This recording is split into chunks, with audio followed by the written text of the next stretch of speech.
जरूरी सूचना है आप सभी स्टूडेंट्स के लिए। स्टडी फॉर सिविल सर्विसेज का Android app Google play store में आ चुका है, उसको प्लीज तुरंत इंस्टॉल कर लीजिए। और अगर आप स्टडी फॉर सिविल सर्विसेज के सिर्फ ऐप से कोई भी कोर्स, कोई भी पीडीएफ परचेस करते हैं तो उसमें अप्लाई कूपन, अगर आप ज्ञान सर जो है आप उसमें अप्लाई करते हैं, ये कूपन कोड है, तो उसमें 20% फीस तुरंत माफ हो जाएगी। मतलब 20% डिस्काउंट तुरंत उसमें लग जाएगा। ज्ञान सर लिखना है, नॉर्मली ज्ञान सर स्मॉल लेटर में है सब कुछ, कोई स्पेस नहीं, कोई कॉलम नहीं, सिर्फ ज्ञान सर, GYANSIR। इस तरह से अगर कूपन कोड लगाते हैं आप ऐप में बाई करने से पहले, जो अप्लाई कूपन वाले में आता है, तो 20% का डिस्काउंट तुरंत मिलेगा। वीडियो देखिए। हेलो दोस्तों, स्वागत है आपका स्टडी फॉर सिविल सर्विस के यूट्यूब प्लेटफॉर्म पर फिर से। और होपफुली आप सभी लोगों की तैयारी अच्छी चल रही होगी, अच्छी तरीके से आप लोग रिवीजन भी कर रहे होंगे। इस प्लेटफॉर्म पर हम लोग डिस्कस कर रहे हैं उत्तराखंड की हिस्ट्री वाला पार्ट। और कल तक हमने 1815 तक गोरखाओं वाले शासन के बारे में समझा था, और अब हम पहुंच चुके हैं उत्तराखंड के मॉडर्न वाले पार्ट में, यानी कि आधुनिक उत्तराखंड की शुरुआत मानी जाती है कहाँ से? 1815 से। ठीक, तो ये आपको ईयर याद रखना होगा कि उत्तराखंड में आधुनिक युग की शुरुआत मानी जाएगी 1815 के बाद से। भारत के संदर्भ में ये शुरुआत होती है 1707 से, मुगल बादशाह औरंगजेब की मृत्यु के बाद। तो मॉडर्न उत्तराखंड को समझने के लिए कुछ बैकग्राउंड देख लीजिए कि हमें चीज़ें कौन कौन सी समझनी होंगी। तो 1815 से लेकर हमको पढ़ना है इतिहास 1947, 1949, यानी कि टिहरी रियासत का जब इसमें विलय किया गया था। तो देखिए हमें मॉडर्न उत्तराखंड में पढ़ना क्या क्या होगा। सबसे पहले तो हमको पढ़ना होगा ब्रिटिश के बारे में, जैसे कि ब्रिटिश कमिश्नर्स कह सकते हैं, जो कहां पर स्थापित किए गए? उत्तराखंड के कुमाऊं वाले पार्ट में। दूसरी बात हमको समझनी होगी, इसी दौरान जो टिहरी रियासत है, जो टिहरी स्टेट है, वहां कौन कौन से शासक हैं, और ये शासक ब्रिटिश के अधीन शासन कर रहे हैं, तो इनको हम देसी रियासत का नाम दे सकते हैं। तो Tehri state is an example of what? Princely state. Okay, तो ये चलते हैं 1815 से लेकर 1949 तक। दो बातें ये हो गई। साथ में हमको ये भी पता चलता है कि गढ़वाल वाले पार्ट में भी ब्रिटिश का शासन चल रहा था कुछ क्षेत्रों में, तो उसको हम क्या कहेंगे? ब्रिटिश गढ़वाल कहेंगे। क्या कहेंगे? ब्रिटिश गढ़वाल वाला पार्ट, कि वहां पर कैसे मैनेज किया जाता था चीजों को। चौथी चीज हमको पता चलती है कि 1885 के बाद जब भारत का राष्ट्रीय आंदोलन शुरू होता है, उस समय हमें भूमिका देखनी होगी कि उत्तराखंड में क्या क्या एक्टिविटीज चल रही हैं। ठीक, तो हमको देखना होगा number 4, Indian national movement and Uttarakhand. Uttarakhand में भारत के राष्ट्रीय आंदोलन के दौरान क्या क्या गतिविधियां चल रही हैं और किस तरीके से एंटी ब्रिटिश एक्टिविटीज यहाँ के नेता लोग कर रहे थे। तो कम से कम ये 4 चीजें हमें इस वाले पार्ट में देखनी है। ठीक, तो ये रहा एक छोटा सा खाका मॉडर्न उत्तराखंड को समझने का। आइए देखते हैं हमें इसमें क्या क्या देखना होगा। तो सबसे पहले हम देखेंगे ब्रिटिश शासन को। ठीक है, तो देखिए यहाँ पर जो जो बातें लिखी गई हैं बड़ी ही महत्वपूर्ण है, और जैसे जैसे मैं पढ़ूंगा आपको तत्काल समझ में आना शुरू हो जाएगा कि बात क्या थी। तो 1815 में उत्तराखंड क्षेत्र के गोरखा प्रशासक चौतरिया बमशाह तथा अंग्रेजों के प्रतिनिधि ई गार्डनर द्वारा एक संधि हुई थी, और इस संधि का नाम आपको पता ही होगा दोस्तों, सगौली की संधि थी। ये कौन सी थी? सगौली की संधि, जो 1815 में हुई थी। इस प्रकार उत्तराखंड का राज्य भी अंग्रेजों के अंतर्गत आ गया था। आप जानते ही हैं कि 1815 तक ब्रिटिश शासन का जो कह सकते हैं कि जो एक्सपेंशन है, जो विस्तार है, वो अभी भी जारी है। मराठास हार रहे हैं, इसके बाद पंजाब हार जाएगा एंग्लो सिख वॉर के जरिए। इन सभी के परिणाम स्वरूप 1857 की क्रांति भी हमें देखने को मिलती है, और उस दौरान भी हम देखेंगे कि उत्तराखंड में उस क्रांति के दौरान क्या क्या हो रहा था। तो पश्चिमी उत्तराखंड में गोरखा पहले ही पराजित किए जा चुके थे, और संपूर्ण उत्तराखंड पर अंग्रेजों का शासन स्थापित हो गया था। ठीक है, ये एक बैकग्राउंड है। अंग्रेजों ने संपूर्ण उत्तराखंड को 2 भागों में विभक्त कर दिया। एक भाग को अन्य देशी रियासतों की भांति, जैसे कि टिहरी रियासत, और दूसरे भाग में प्रत्यक्ष रूप से अंग्रेजों का शासन चला, जहां पर ब्रिटिश कमिश्नर वाला हमको पीरियड देखने को मिलता है। और पहले कौन से बनते हैं? ई गार्डनर। टिहरी रियासत पूर्व पवार शासक के वंशजों के अधीन कर दी गई, और टिहरी रियासत की राजधानी टिहरी थी, श्री हरिहेश का असली नाम। टिहरी रियासत नाम मात्र का पवार वंश के वंशजों के अधीन था। उसका वास्तविक शासन तो अंग्रेजों के द्वारा ही चलाया जाता था। पूरे इंडिया में भी हमने ये सारा एग्जाम्पल देखा है। ये एग्जाम में कई बार क्वेश्चन आया है कि टिहरी रियासत के पहले शासक कौन थे? सुदर्शन शाह। सुदर्शन शाह का टाइम पीरियड इन्होंने यहाँ लिखा है, देखिए 1815 से 1859 तक उनका शासन चला। और भी कई सारे नाम आपको देखेंगे टिहरी रियासत के जो राजा हैं। भवानी शाह का टाइम पीरियड देखिए 1857 से 1871 है। प्रताप शाह का 1871 से 1886 का पीरियड है। 1886 से लेकर 1913 तक काफी लंबे समय तक शासन किया कीर्ति शाह ने। नरेंद्र शाह ने किया है 1913 से लेकर 1950 तक। और मानवेंद्र शाह जो कि टिहरी रियासत के अंतिम शासक हैं। ये आपको सब देखना पड़ता है। और कभी कभी ये भी क्वेश्चन आ जाता है कि टिहरी रियासत का अंतिम सम्राट या अंतिम शासक कौन था। ये सारी बातें आपको याद रखनी होंगी। ओके, तो ये रही टिहरी रियासत की तस्वीर। अब बढ़ जाते हैं आगे।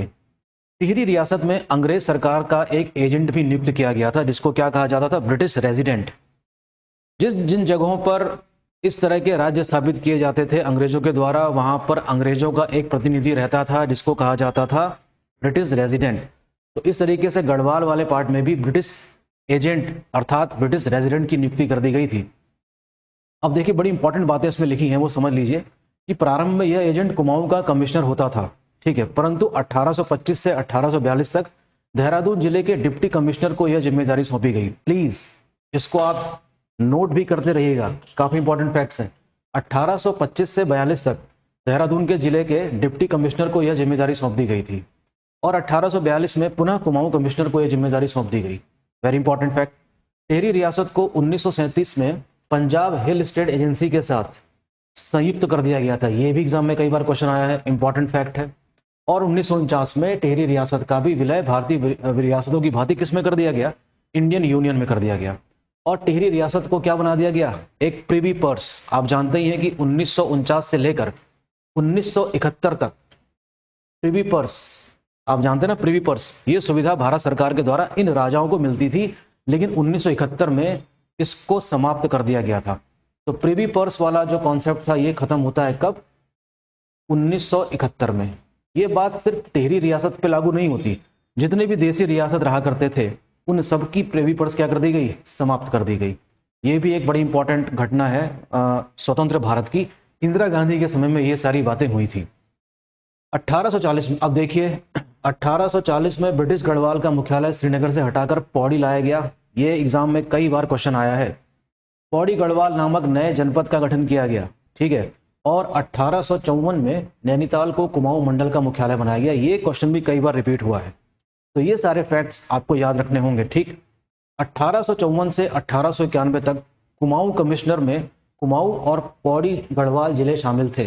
ये भी देखिए 1854 से लेकर 1891 तक कुमाऊं कमिश्नरी वाले पार्ट में कुमाऊं और पौड़ी गढ़वाल जिले शामिल किए गए थे। और 1891 में कुमाऊं को अल्मोड़ा व नैनीताल नामक 2 जिलों में बांट दिया गया था। Very important again. स्वतंत्रता तक कुमाऊं मंडल में केवल ये ही 3 जिले अर्थात पौड़ी गढ़वाल, अल्मोड़ा और नैनीताल शामिल थे, जबकि टिहरी गढ़वाल एक रियासत के रूप में था। तो ये सारी बातें आपको इसी वक्त नोट कर लेनी है और याद भी रखनी है, और हो सके तो 1-2 बार इसका रिवीजन भी करिएगा। रिवीजन अगर करते रहेंगे तो मुझे लगता नहीं कि चीजें हाथ से छूटेंगी। अच्छा, अब आगे बढ़ जाते हैं। 1891 में ही राज्य में, अब देखिए, नॉन रेगुलेशन प्रांत सिस्टम भी समाप्त कर दिया गया। नॉन रेगुलेशन सिस्टम था 1891 में क्या कर दिया गया? समाप्त कर दिया गया। 1902 में संयुक्त प्रांत आगरा एवं अवध का गठन कर दिया गया था। उत्तरांचल के क्षेत्र को इसी में मिला दिया गया था। ये देखिए सारे एडमिनिस्ट्रेटिव फैक्ट्स हैं, ब्रिटिश के समय में ये सारी चीजें हो रही हैं। प्लीज इसको याद रखिएगा। 1937 में यह संयुक्त प्रांत और जनवरी 1950 से उत्तर प्रदेश का अंग बन गया था, है ना इंपॉर्टेंट। और 1904 में, यानी कि इससे काफी पहले, नैनीताल गजेटियर में इस राज्य को हिल स्टेट नाम दिया गया था। Important, very important. इसको प्लीज नोट करिए इसी वक्त कि 1904 में नैनीताल गजेटियर में इस राज्य का नाम क्या रख दिया गया था? Hill state. प्लीज, ये रहे कुछ नंबर्स। अधिक जानकारी के लिए आप इसमें कॉल कर सकते हैं या मैसेज छोड़ सकते हैं। स्टडी फॉर सिविल सर्विस में जो जो चीजें चल रही हैं उत्तराखंड पीसीएस को ध्यान में रखकर उसको आप परचेज कर सकते हैं। अब हम बात करेंगे किसकी? कुमाऊं कमिश्नर्स की। ये देखिए, पहले कुमाऊं कमिश्नर हैं ई गार्डनर, और इनका टाइम पीरियड बहुत ही शॉर्ट है, ये पूरा एक साल भी नहीं रहे। ठीक है, उत्तराखंड को कंपनी में सम्मिलित करवाने में महत्वपूर्ण भूमिका निभाई थी। इसे ही उत्तराखंड के औपनिवेशिक क्षेत्र का प्रथम कमिश्नर नियुक्त किया गया था, अर्थात who was the first commissioner of Kumaon, E Gardner. इसने बहुत ही कम समय के लिए कुमाऊं कमिश्नर के रूप में काम किया। इनके जो असिस्टेंट हुआ करते थे ये थे GW ट्रेल, और इसके बाद इनको ही क्या बना दिया गया, कुमाऊं का कमिश्नर। इनको ही वास्तविक रूप से कुमाऊं का प्रथम कमिश्नर माना जाता है। वह निरंकुश शासक थे। ट्रेल ने उत्तराखंड में अंग्रेजी शासन की नींव को मजबूती से स्थापित किया, और ट्रेल ने उत्तराखंड में अनेक न्यायिक, प्रशासनिक तथा भू राजस्व संबंधी सुधार किए।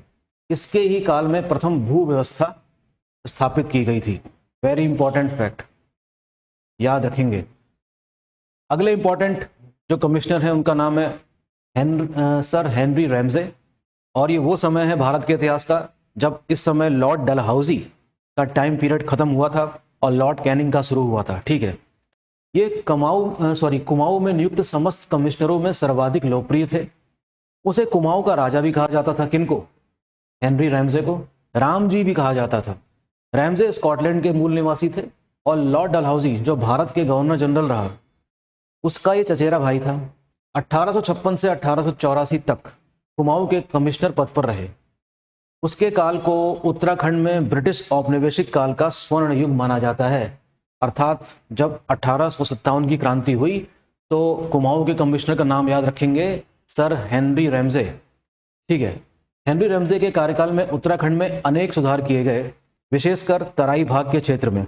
वहां की नहरें, सड़कें इत्यादि का निर्माण करवाया गया तथा कृषि कार्य को भी प्रोत्साहन दिया गया था। ये सारे काम, जैसा कि ब्रिटिश के काम करने का तरीका है जो समस्त भारत में हमको देखने को मिलता है, वही चीज हमको कुमाऊं वाले पार्ट में देखने को मिली।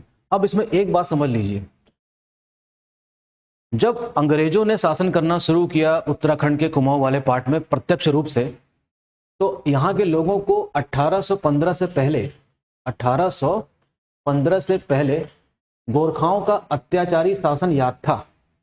लेकिन ब्रिटिश ने यहाँ पर जिस प्रकार से सुधार किए, यातायात को बढ़ावा दिया, पुल बनाए, है ना, एडमिनिस्ट्रेटिव सेटअप एस्टेब्लिश किया, काफ़ी सुरक्षा प्रदान करी, उसकी वजह से क्या हुआ होगा कि उत्तराखंड में कुमाऊं वाले पार्ट में जो यहाँ के जो लोग थे, वो लोग कुमाऊं कमिश्नर को एक बेहतर शासक के रूप में देखने लगे थे। इसी वजह से हम कह सकते हैं कि 1857 की क्रांति जब हुई होगी पूरे भारत में, तो उसका व्यापक असर हमको उत्तराखंड वाले पार्ट में नहीं देखने को मिला होगा, सिर्फ कुछ क्षेत्रों को छोड़कर। ये सारी वजह क्यों देखने को मिल रही है? क्योंकि ब्रिटिश जो हैं वो अपने तरीके से, साइंटिफिक तरीके से यहाँ पर कई चीज़ें स्टैब्लिश कर रहे हैं। इनफैक्ट मुझे तो ये भी कहना चाहिए कि जो भी सिस्टम ब्रिटिश इस्टेब्लिश करके गए इंडिया से, वही चीज़ें सारी आज भी चल रही हैं। सारा रेवेन्यू सिस्टम उन्हीं की देन है, सारा एडमिनिस्ट्रेशन उन्हीं की देन है। तो आप समझ सकते हैं कि किस प्रकार का प्रशासन ब्रिटिश ने इस्टेब्लिश किया था, और इनके खिलाफ कम से कम 1857 तक व्यापक रूप से कोई विरोध हमको देखने को नहीं मिल रहा था। ठीक है, ये बड़ी इंपॉर्टेंट बात है। आगे बढ़ जाते हैं। तो देखिए, तो 27 अप्रैल 1815 ई को गार्डनर, बमशाह, शामू भंडारी तथा जशमदन थापा के नेतृत्व में अंग्रेजों और गोरखों के मध्य संधि हुई। ये इन सब चीज़ों से पहले की बातें हैं जो यहाँ पर लिख दी गई हैं। ठीक है, जो भी है, उत्तराखंड में 1815 के बाद प्रत्यक्ष रूप से ब्रिटिश शासन इस्टेब्लिश हो गया था कुमाऊं वाले पार्ट में। ठीक है, आपको बात समझ में आ रही होगी। अब बढ़ जाते हैं आगे। गढ़वाल का वह हिस्सा, अब हम बात करने जा रहे हैं जो मैंने सबसे पहले आपको बात समझाई थी कि ब्रिटिश गढ़वाल का इतिहास क्या है। ब्रिटिश गढ़वाल वाले पार्ट में हम देखेंगे कि वो कौन कौन से क्षेत्र थे जहां पर प्रत्यक्ष रूप से ब्रिटिश का शासन चल रहा था। आइए देखते हैं। गढ़वाल का वह हिस्सा जो गढ़वाल रियासत के क्षेत्र से बाहर था। गढ़वाल रियासत के क्षेत्र से बाहर का मतलब टिहरी रियासत वाले क्षेत्र से जो बाहर था, जिसे वर्तमान टिहरी गढ़वाल और उत्तरकाशी जिला कहा जाता है। तो 1815 में ब्रिटिश कुमाऊं के एक हिस्से के रूप में ब्रिटिश शासन के अधीन कर दिया गया। यानी कि पूरा गढ़वाल जो है वो टिहरी रियासत के अंतर्गत नहीं आता है, उसका एक बड़ा हिस्सा ब्रिटिश गढ़वाल के लिए भी जाना जाता है के रूप में ब्रिटिश शासन के अधीन आ गए। 1839 में ब्रिटिश गढ़वाल को एक वरिष्ठ सरकारी अधिकारी के अधीन एक जिला बना दिया गया था और पौड़ी को तहसील बनाया गया था। इंपॉर्टेंट है ये डेट, ये ईयर याद रखिएगा प्लीज। लैंसडाउन जो कि पौड़ी गढ़वाल में है, श्रीनगर और कोटद्वार को छावनी बना दिया गया था। लॉर्ड लैंसडाउन का नाम आता है यहाँ पर। सहायक आयुक्त, डिप्टी कलेक्टर, तहसीलदार, कानूनगो और पटवारी महत्वपूर्ण सरकारी अधिकारी यहाँ पर नियुक्त किए गए थे। ठीक है, अब देखते हैं कि इन सब चीजों के पीछे क्या कोई फोर्स काम कर रहा था, इसका कोई सामरिक महत्व था, कोई स्ट्रेटेजिकल इसकी कोई इंपॉर्टेंस थी या नहीं। तो आइए शॉर्ट में समझने की कोशिश करते हैं। मध्य एशिया में रशिया के बढ़ते प्रभाव और तिब्बत के साथ धर्म और व्यापार को बढ़ावा देने के कारण ब्रिटिश सरकार के लिए गढ़वाल रणनीतिक रूप से महत्वपूर्ण हो गया था। तिब्बत से संपर्क के लिए नीति और मानदंडों का उपयोग किया जाता था और इस कारण से उन्होंने लोगों का विश्वास जीतने की कोशिश करी। कैसे? शस्त्र अधिनियम के बावजूद उन्होंने कुमाऊं और गढ़वाल में लोगों को विवाह समारोह के दौरान आग्नेयास्त्र और खुखरी रखने की अनुमति दे दी थी। ये बड़ी इंपॉर्टेंट बात रही होगी। उन्होंने गोरखा शासकों द्वारा शुरू किए गए क्षेत्र में दास व्यापार पर भी प्रतिबंध लगा दिया, जिससे कि लोग प्रसन्न हुए होंगे। और इसके अलावा प्रधान, थोकदार, कानूनगो के बीच समाज का एक वर्ग बनाया और उनके पदों को वंशानुगत बना दिया ताकि वे ब्रिटिश शासन के प्रति वफादार रहें। ये सारी बातें उत्तराखंड के भोले भाले लोगों को कहाँ समझ में आने वाली थी। ये तो एक जाल था जो फेंका गया था। और इनको जब 1857 की क्रांति हो जाएगी, 1885 में जब कांग्रेस की स्थापना होगी, तब इनको ब्रिटिश का रियल कैरेक्टर समझ में आएगा कि ये मामला क्या था। तब हम यहाँ देख सकते हैं कि यहाँ भी एंटी ब्रिटिश एक्टिविटीज शुरू होती हैं। अब देखिए, टिहरी रियासत का भी एक अपना स्वर्णिम इतिहास है। इसको जाने बगैर हम उत्तराखंड के इतिहास को कैसे समाप्त कर सकते हैं। देखिए, गोरखों पर विजय प्राप्त करने के पश्चात उत्तराखंड पर अंग्रेजों का आधिपत्य स्थापित हो गया था, नो डाउट।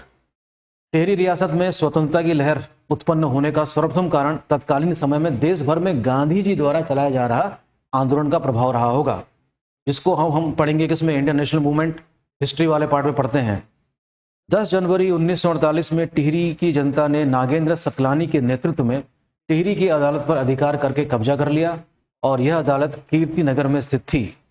1 अगस्त 1949 को टिहरी रियासत को उत्तर प्रदेश राज्य में मिला दिया गया था। ये सारी बातें सरल सी हैं जो हमको याद रहती हैं। अब हम बात करते हैं टिहरी गढ़वाल के इतिहास की। टिहरी गढ़वाल उत्तराखंड राज्य के बाहरी हिमालय दक्षिणी ढलान पर पड़ने वाला एक पवित्र पहाड़ी जिला है। देवभूमि के नाम से जाना जाता है उत्तराखंड पूरा।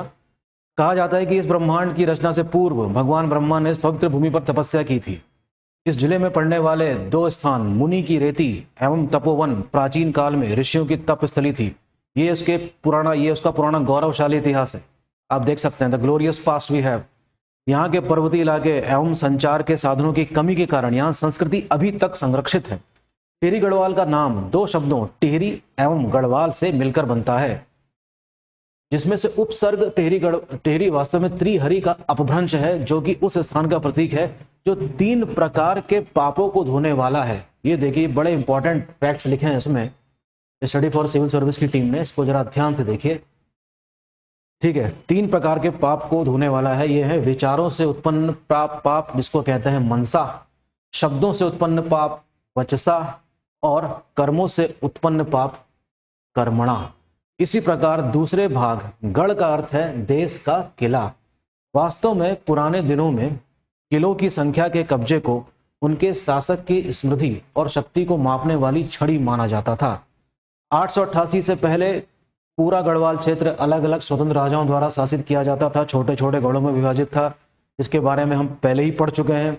और कैसे अजय पाल ने इन 52 गढ़ों पर विजय पाई और 37वें शासक के रूप में उसका स्वर्णिम इतिहास के पन्नों में दर्ज है। राजा भानु प्रताप ने राजा कुमार कनकपाल से प्रभावित होकर अपनी एकमात्र पुत्री का विवाह उनके साथ तय कर दिया था। ये सारी पुरानी बातें हैं जो यहाँ पर फिर से लिख दी गई हैं ताकि कुछ चीजें आपको याद रहें। धीरे धीरे कनकपाल एवं उनके वंशजों ने सारे गढ़ों पर विजय प्राप्त करके साम्राज्य का विस्तार कर दिया और इस प्रकार 1803 तक अर्थात 915 सालों तक समस्त गढ़वाल क्षेत्र इनके अधीन रहा। ये तो इनके गौरवशाली इतिहास की कुछ बातें थीं। अब बात करते हैं 1794-95 के दौरान गढ़वाल क्षेत्र गंभीर अकाल से ग्रस्त हुआ। आप अच्छी तरह जानते हैं कि किस प्रकार से यहाँ पर गोरखों ने आक्रमण भी कर दिया था। 1883 में यह क्षेत्र भयानक भूकंप से त्रस्त रहा। तब तक गोरखाओं ने इस क्षेत्र पर आक्रमण करना शुरू कर दिया था। ये 1893 ना होकर 1793 होना चाहिए और 1791 के आसपास की बात है। ये डेट इसमें थोड़ी गलत लिखी है। और इस क्षेत्र पर उनके प्रभाव की शुरुआत हुई। इस क्षेत्र के लोग पहले ही प्राकृतिक आपदाओं से त्रस्त होकर दुर्भाग्यपूर्ण स्थिति में आ गए थे और इस कारण वो गोरखाओं का आक्रमण का विरोध नहीं कर सके। ये सारी बातें दरअसल हम पहले ही पढ़ चुके हैं। इन सभी बातों को यहाँ पर जानबूझकर इसलिए लिखा गया है ताकि हम थोड़ी भूमिका बना सके। ठीक है, तो मैं इसको सीधे आगे बढ़ जाता हूँ। यहाँ से सीधे बात करते हैं महाराजा सुदर्शन शाह की। महाराजा सुदर्शन शाह ने अपनी राजधानी टिहरी नगर में स्थापित की तथा इसके पश्चात उनके उत्तराधिकारियों प्रताप शाह, कीर्ति शाह, नरेंद्र शाह ने अपनी राजधानी क्रमशः प्रताप नगर, कीर्ति नगर और नरेंद्र नगर में स्थापित करी। ये छोटी चीज, मतलब ये थोड़ा शॉर्ट में लिखा हुआ है लेकिन रिवीजन करने के लिए काफी पर्याप्त है। पर प्रताप नगर, कीर्ति नगर और नरेंद्र नगर ये अलग अलग राजधानियों के नाम हैं जो क्रमशः किसके द्वारा बनाए गए थे? प्रताप शाह के द्वारा, कीर्ति शाह के द्वारा और नरेंद्र शाह के द्वारा। ये भी इंपॉर्टेंट फैक्ट है। इनके वंशजों ने इस क्षेत्र में 1815 से 1849 तक शासन किया। पता है हमको ये बात। भारत छोड़ो आंदोलन के समय इस क्षेत्र के लोगों ने सक्रिय रूप से भारत की आज़ादी के लिए बढ़ चढ़कर हिस्सा लिया और अंत में जब देश को 1947 में आज़ादी मिली, टिहरी रियासत के निवासियों ने भी स्वतंत्र भारत में विलय होने के लिए आंदोलन किया था।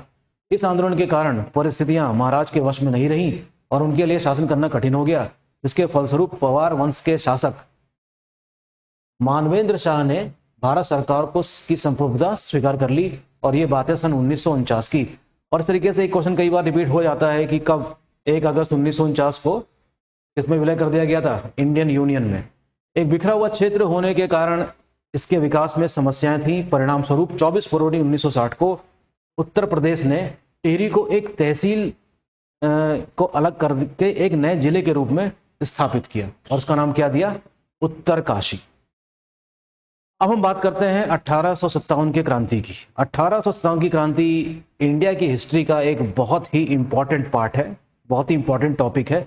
हमें फिलहाल वो नहीं पढ़ना है, हमको पता लगाना है कि 1857 की क्रांति के दौरान उत्तराखंड में क्या स्थितियां थी। आइए पता लगाते हैं।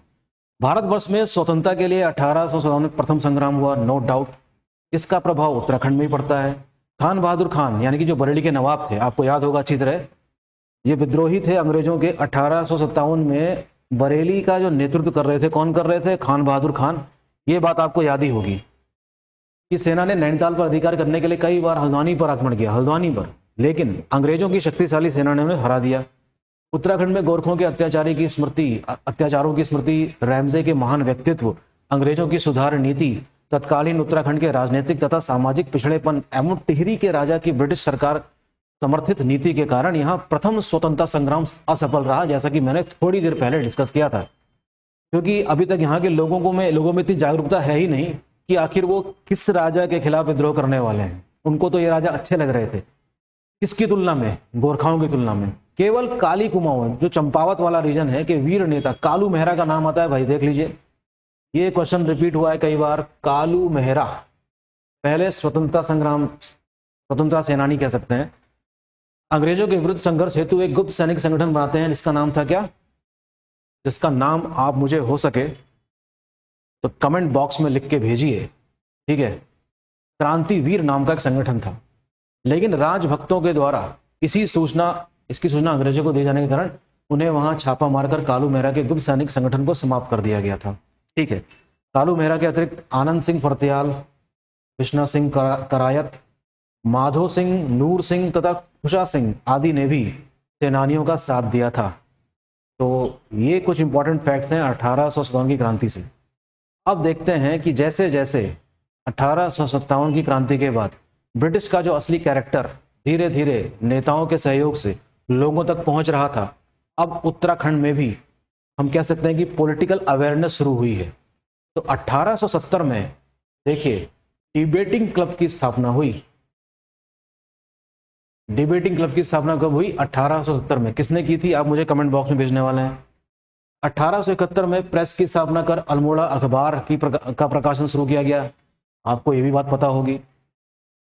संयुक्त प्रांत का प्रथम हिंदी अखबार माना जाता है जिसको, किसे? अल्मोड़ा अखबार को। प्रारंभ में यह बुद्धि बल्लभ पंत के संपादकत्व में निकला। फिर मुंशी सदानंद सनवाल वर्ष 1913 तक इसके संपादक रहे। अल्मोड़ा अखबार देखिए 1913 तक सामाजिक समाचारों का पत्र रहा। सर्वप्रथम वर्ष 1883 में अल्मोड़ा में बुद्धि बल्लभ पंत की अध्यक्षता में इल्बर्ट बिल के समर्थन में एक सभा हुई थी। इल्बर्ट बिल आप जानते ही होंगे, ठीक है। देहरादून में राजनीतिक चेतना जागृत करने का प्रमुख श्रेय किसको दिया जाता है? आर्य समाज को दिया जाता है। ये क्वेश्चन भी आप याद रखेंगे, आर्य समाज।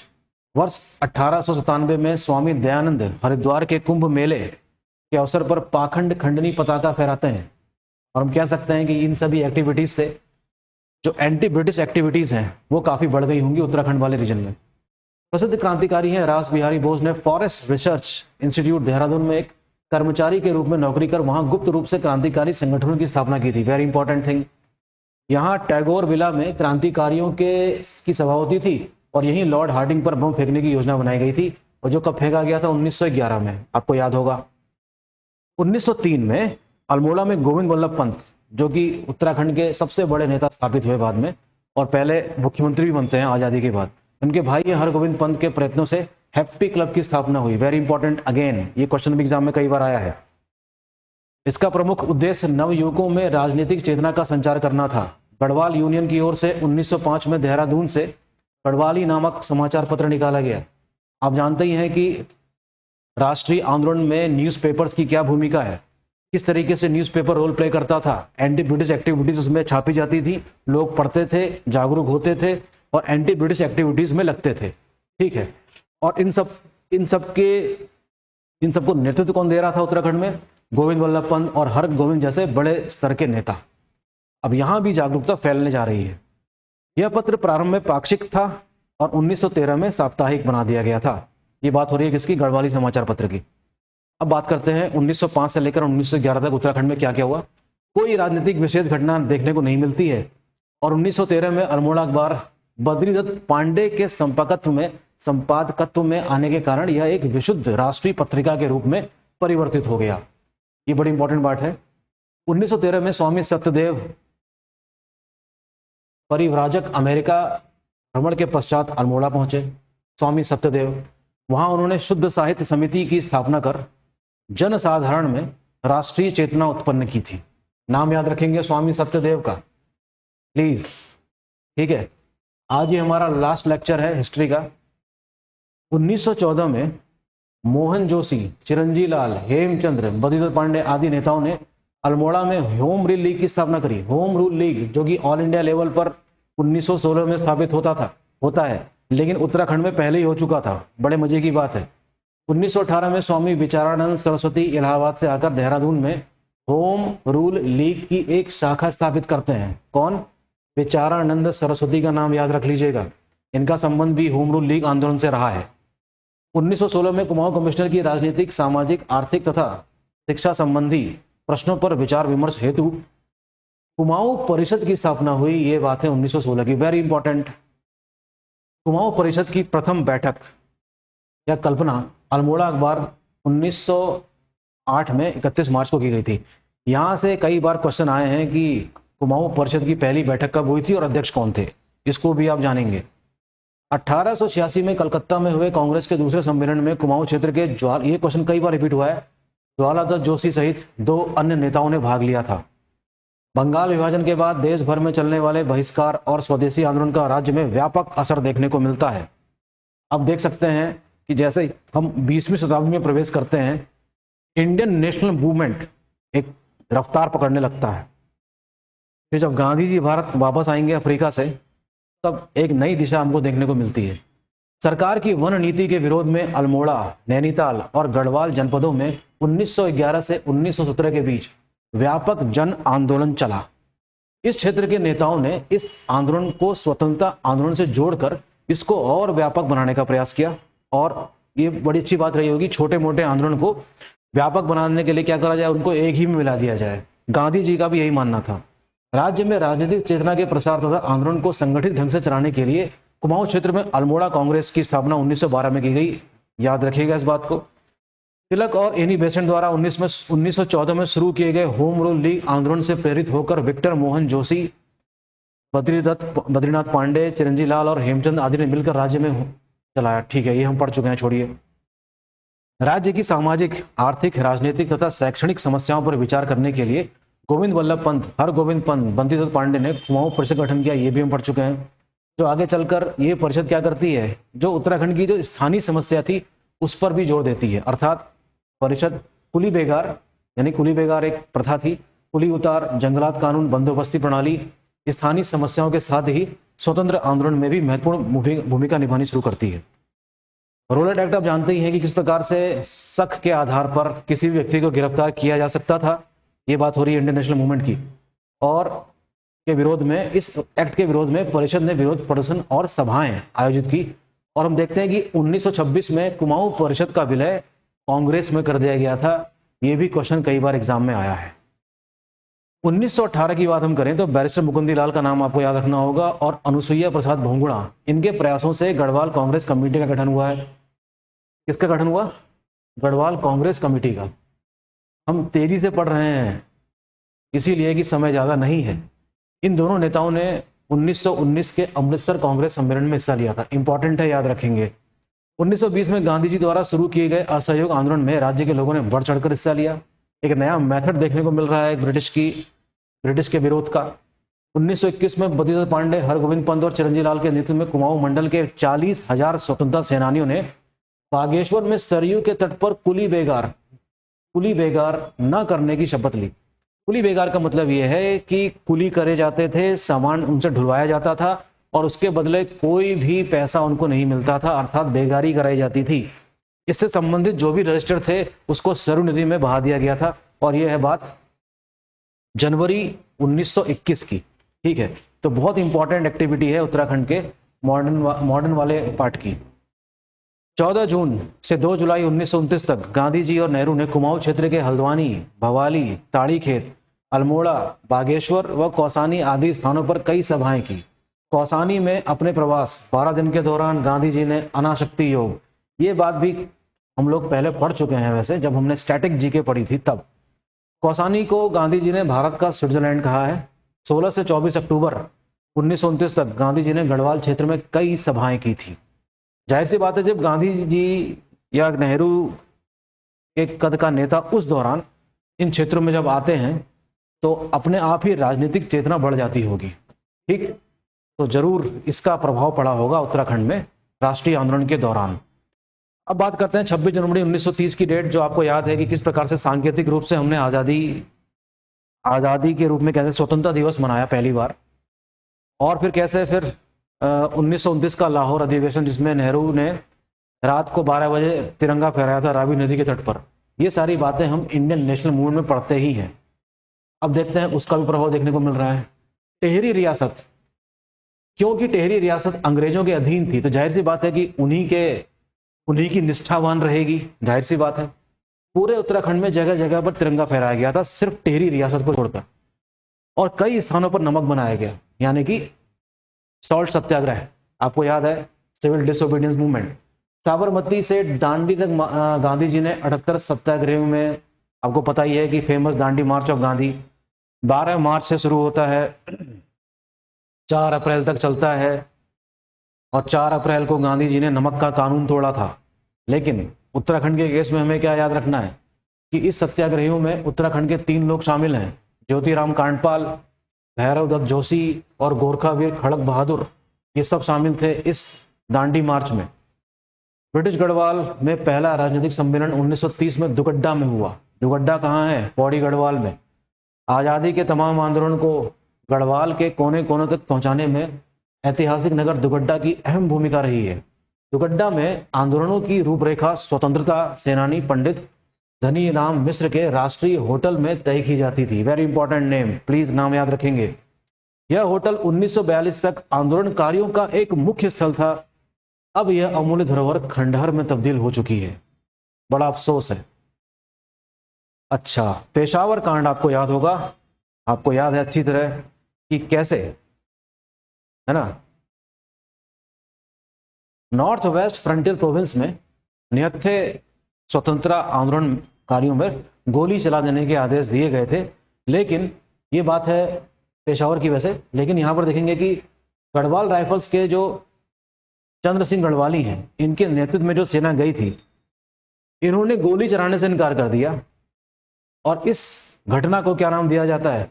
पेशावर कांड कहते हैं। वीर चंद सिंह गढ़वाली के नाम से मशहूर, नाम याद रखेंगे। पेशावर कांड से प्रभावित होकर मोतीलाल नेहरू ने संपूर्ण देश में गढ़वाल दिवस मनाने की घोषणा करी, जो कि एक बहुत बड़ी उपलब्धि मानी जाती है, ठीक है, उत्तराखंड के लिए। सोमेश्वर अर्थात अल्मोड़ा के नजदीक चनौदा में 1937 में, ये एक फैक्ट है, शांतिलाल त्रिवेदी ने के प्रयास से गांधी आश्रम की स्थापना हुई थी। इस चीज से कोई मतलब नहीं है आपस में, लेकिन ये फैक्ट है जो यहाँ पर लिखा गया है। ये क्वेश्चन भी एग्जाम में कई बार आया है वैसे। अब हम बात करते हैं कुमाऊं परिषद तथा स्वतंत्रता संग्राम। देखिए उत्तराखंड के इंपॉर्टेंट पॉलिटिकल कह सकते हैं कि जो ऑर्गेनाइजेशन है, उसमें कुमाऊं परिषद का बहुत ही इंपॉर्टेंट रोल रहा है।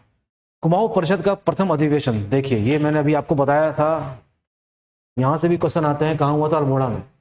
इसकी अध्यक्षता किसने करी थी? अवकाश प्राप्त डिप्टी कलेक्टर जयदत्त जोशी ने। Very very important fact, JD Joshi. दूसरा सम्मेलन 24-25 दिसंबर 1918 हल्द्वानी में हुआ था। Again very important. इस बार कौन कर रहे हैं अध्यक्षता? तारादत्त गहलोला। ये भी इंपॉर्टेंट है।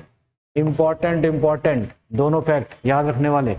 दिल्ली में होने वाले कांग्रेस अधिवेशन में उत्तराखंड का प्रतिनिधित्व 60 से अधिक लोगों ने किया, जिनमें अधिकतर कुमाऊं परिषद के सदस्य थे। तो ये पैराग्राफ प्लीज अगर हो सके तो इसका स्क्रीनशॉट ले लीजिए और याद रखिएगा इसको। 1918 में 48 वर्षों के प्रकाशन के पश्चात अल्मोड़ा अखबार का प्रकाशन शासन विरोधी रुख अपनाने के कारण बंद कर दिया गया। आप जानते ही हैं कि कैसे गैगिंग एक्ट लाया गया था 1878 में, और कई सारे समाचार पत्र जो वर्नाकुलर लैंग्वेज अर्थात जो देसी भाषाओं में चल रहे थे, उसको सरकार ने बंद कर दिया था। इसी प्रकार अल्मोड़ा अखबार को भी क्या कर दिया गया? बंद कर दिया गया। 15 अक्टूबर 1918 को बद्रीदत्त पांडे ने गुरुदास शाह, मोहन सिंह मेहता, हरिकृष्ण पंत तथा हरगोविंद पंत आदि की सहायता से देशभक्त प्रेस की स्थापना करी। Very important. और कौन सा न्यूज़पेपर निकाला? शक्ति पेपर। शक्ति is the name of a newspaper, weekly newspaper. किनके प्रयास से निकला? हरगोविंद पंत, मोहन सिंह मेहता, हरिकृष्ण पंत, गुरुदास शाह और बद्रीदत्त पांडे तो खैर हैं ही। यह विशुद्ध राष्ट्रवादी पत्रकारिता की शुरुआत थी, जिसमें कुली बेगार प्रथा के उन्मूलन के प्रस्ताव को पारित किया गया। कुली बेगार प्रथा लंबे समय से चल रही थी ब्रिटिश काल में, और इसी के कह सकते हैं कि प्रयास से लोगों में जागरूकता फैली और 1921 में क्या कर दिया गया? उसको समाप्त कर दिया गया था। 31 अगस्त 1919 को कुमाऊं परिषद की रामगढ़ जिला नैनीताल शाखा की बैठक आहूत की गई। अब देखिए उसकी बैठक कहाँ हुई? 1919 में कहाँ हुई है? रामगढ़ में। रामगढ़ नहीं होगा, रामनगर होना चाहिए इनफैक्ट। इसमें गोविंद वल्लभ पंत व अन्य नेताओं के व्याख्यान हुए। 7 अक्टूबर 1919 को मझेड़ा नाम की जगह नैनीताल शाखा की बैठक आयोजित हुई, और 6 अप्रैल 1919 को काशीपुर में रोलेट एक्ट के विरोध में हड़ताल हुई, और श्री गोविंद वल्लभ पंत ने रोलेट एक्ट के दोषों पर प्रकाश डालते हुए उसे रद्द करने का प्रस्ताव सर्वसम्मति से पास करवाया। अल्मोड़ा नगर ने इस एक्ट के विरोध में 7 अप्रैल 1919 को हड़ताल भी हुई, देखने को मिलती है, जुलूस निकाला गया, तथा 14 अप्रैल को गांधी जी की गिरफ्तारी के विरोध में भी जुलूस निकाला गया था। ये सारी एक्टिविटीज हम देख रहे हैं कि कैसे जैसे जैसे इंडियन नेशनल मूवमेंट आगे बढ़ रहा है, एंटी ब्रिटिश एक्टिविटीज कुमाऊं में खास तौर पर हमको देखने को मिलती है। ठीक है, अब देखते हैं कुमाऊं परिषद का तीसरा जो अधिवेशन है ये कहाँ हुआ है। कुमाऊं परिषद का तीसरा अधिवेशन 22 से 24 अक्टूबर तक चला, कोट द्वार में। कहाँ चलता है? कोट द्वार में चलता है। ठीक है, इसके अध्यक्ष कौन थे? राय बहादुर की उपाधि वाले बद्रीदत्त जोशी, और स्वागताध्यक्ष कौन थे? तारादत्त गहलोला। कोटद्वार अधिवेशन गुरु परंपरा के साथ साथ हिंदू मुस्लिम एकता के लिए भी याद रखा जाता है। बीडी पांडे हिंदू मुस्लिम एकता के कुमाऊं में प्रणेता के रूप में जाने जाते थे। कुमाऊं परिषद का चौथा अधिवेशन 31 से 23 दिसंबर 1920 में काशीपुर में हरगोविंद पंत की अध्यक्षता में हुआ। कुमाऊं परिषद के जितने भी अधिवेशन हुए हैं उसे एग्जाम में जाने से पहले प्लीज याद रखिएगा कहाँ हुआ था और अध्यक्ष कौन था। पांचवा अधिवेशन टनकपुर में हुआ है 1923 में। इसके अध्यक्ष कौन थे? बीडी पांडे, अर्थात बीडी पांडे कई बार इसके अध्यक्ष बने, काफी सक्रिय भूमिका निभा रहे हैं। इसी प्रकार कुमाऊं परिषद का एक अन्य अधिवेशन मुकुंदी लाल की अध्यक्षता में 1926 में गनिया धौली में हुआ था। ये काफी इंपॉर्टेंट फैक्ट है। अब देखिए धीरे धीरे हमारा राष्ट्रीय आंदोलन भी आगे बढ़ रहा है, इसको हम नहीं भूल सकते। भारत छोड़ो आंदोलन जो कि 1942 में चला, गांधी जी का अंतिम बड़ा आंदोलन माना जाता है राष्ट्रीय स्तर का। देखते हैं उत्तराखंड में उन दिनों क्या चल रहा है। 8 अगस्त 1942 को मुंबई में कांग्रेस के प्रमुख कार्यकर्ताओं की गिरफ्तारी के विरोध में 9 अगस्त 1942 को उत्तराखंड में कई जगह जुलूस निकाले गए, हड़तालें हुई। 1942 के आंदोलन का उत्तराखंड में सर्वप्रथम प्रभाव अल्मोड़ा में पड़ा, जहां अगस्त 1942 में हरगोविंद पंत, बद्रीदत्त पांडे, देवी दत्त, गंगा सिंह मनोहर पंत तथा प्यारेलाल, इन सबको गिरफ्तार किया गया है अल्मोड़ा में। अल्मोड़ा जेल में इनको डाला गया था। 9 अगस्त 1942 को नंदा देवी मंदिर प्रांगण में बद्रीदत्त ने ओजस्वी भाषण द्वारा जनता को समसामयिक परिस्थितियों से अवगत करवाया। अल्मोड़ा जिले में सर्वप्रथम 18 अगस्त 1942 को देघाट, जिसको मल्ला चौकोट भी कहते हैं, नामक स्थान पर पुलिस ने जनता पर गोलियां चलाई। अब देखिए जिसमें हरि कृष्ण और हीरामणि नामक 2 भाई शहीद हो गए हैं। ये बड़ी इंपॉर्टेंट घटना थी जिसका काफी विरोध हुआ था। अल्मोड़ा के सालम, जिसको धामड़ो भी कहते हैं, 25 अगस्त 1942 को सेना व जनता के बीच पत्थर व गोलियों का युद्ध हुआ था। इस संघर्ष में 2 प्रमुख नेता टीका सिंह और नरसिंह धानक शहीद हुए थे। तो प्लीज आप नाम याद रखेंगे इन दोनों का, हरिकृष्ण हीरामणि और टीका सिंह और नरसिंह धानक। सालम की भांति सल्ट क्षेत्र में भी 5 सितंबर 1942 को एक जगह है जिसका नाम है खुमाड़, खुमाड़ नामक स्थान पर, जो कि सल्ट कांग्रेस का एक मुख्यालय था, ब्रिटिश सेना ने जनता पर गोलियां चलाई और गंगाराम तथा खीमा देव नामक 2 सगे भाई शहीद हो गए। गोलों से बुरी तरह घायल चूड़ामणि और बहादुर सिंह कुछ दिन बाद शहीद हो गए थे। ये सारी डेट आप याद रखेंगे और इन शहीदों के नाम भी आपको याद रखने होंगे। स्वाधीनता आंदोलन में सल्ट की भूमिका के लिए इसे महात्मा गांधी ने कुमाऊं का बरदोली कहा है। इंपॉर्टेंट फैक्ट कि कुमाऊं का बरदोली किसको कहा जाता है? ठीक, सल्ट को कहा जाता है। ओके, आज भी खुमाड़ में प्रत्येक वर्ष 5 सितंबर को शहीद स्मृति दिवस मनाया जाता है। भारत छोड़ो आंदोलन के दौरान नैनीताल व चमोली के डाक बंगले और कई सरकारी इमारतें जलाया गया था। गढ़वाल के आंदोलन से ब्रिटिश सरकार सत्ते में आ गई थी। गढ़वाल, अच्छा, इसको अभी नहीं पढ़ना चाहिए हमें, आगे बढ़ जाते हैं। स्वतंत्रता आंदोलन के दौरान सिलांगी नामक स्थान है गढ़वाल। अब गढ़वाल में भी इसकी आंच आ रही है धीरे धीरे। सदानंद कुकरेती का नाम आप याद रखेंगे। सदानंद कुकरेती ने राष्ट्रीय विद्यालय खोला और देवकीनंदन पांडे एवं भागीरथ पांडे ने ताड़ी खेत में प्रेम विद्यालय की स्थापना की। भागीरथ पांडे का नाम याद रखना है और देवकीनंदन पांडे का, ठीक है, याद रखेंगे नाम को। 1937 में महात्मा गांधी के परम शिष्य, यानी कि इससे पहले की बात जो हम पहले ही पढ़ चुके थे कि शांतिलाल त्रिवेदी ने गांधी आश्रम की स्थापना करी थी, इसको छोड़िए। 2 सितंबर 1942 को अल्मोड़ा जिले के डिप्टी कमिश्नर ने चनौदा आश्रम में प्रवेश किया और उसके कार्यकर्ताओं को गिरफ्तार करके जेल भेज दिया था। स्वतंत्रता आंदोलन के दौरान उत्तराखंड की महिलाएं भी सक्रिय रूप से जुड़ी थी। इस दौरान देखिए, आपको नाम याद रखेंगे कुछ महिलाओं के, कुंती वर्मा, पद्मा जोशी, कुंती देवी रावत, दुर्गावती पंत, भागीरथी देवी वर्मा, तुलसी देवी रावत, भिवेड़ी देवी, भक्ति देवी, भागुली देवी, जानकी देवी, मंगला देवी, रेवती देवी और शकुंतला देवी जैसी कई महिलाएं विशेष रूप से सक्रिय थीं राष्ट्रीय आंदोलन में।